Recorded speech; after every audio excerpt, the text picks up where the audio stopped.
Hi friends, materials ഒക്കെ പരിചയപ്പെടുത്തി തരാമെന്ന് ഞാൻ പറഞ്ഞിട്ടില്ലായിരുന്നു. ദാ ഇതൊക്കെയാണ് കേട്ടോ ഞാൻ പർച്ചേസ് ചെയ്ത മെറ്റീരിയൽസ്. ഞാൻ ഓരോന്നായിട്ട് കാണിച്ചു തരാവേ. നേവി ബ്ലൂ കളറിലുള്ള ഒരു 4D മെറ്റീരിയൽസാണിത്. ഇതിൽ ഒരുപാട് ലെറ്റേഴ്സൊക്കെ കാണാൻ പറ്റുന്നില്ലേ?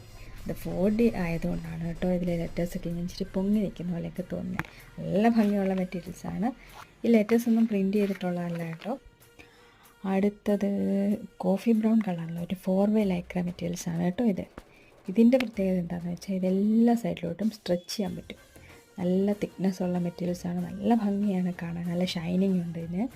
ഇത് സാധാരണയായിട്ട് പാൻസ്, ഹുഡീസൊക്കെ തയ്ക്കാൻ പറ്റുന്ന മെറ്റീരിയൽസാണ് കേട്ടോ ഇത്. അടുത്തത് ഗ്രേ കളറിലുള്ള ഒരു നിറ്റഡ് ഫാബ്രിക്കാണ് കേട്ടോ. നല്ല സോഫ്റ്റ് ആയിട്ടുള്ള ഫാബ്രിക്കാണിത്. ഇതും സ്ട്രെച്ചബിളാണ്. ഇതും എല്ലാ അവസ്ഥയ്ക്കും സ്ട്രെച്ച് ചെയ്യാൻ പറ്റുന്നതാണ്. ടീഷർട്ട്, ഫ്രോക്ക് അതിനൊക്കെ ഉപയോഗിക്കുന്ന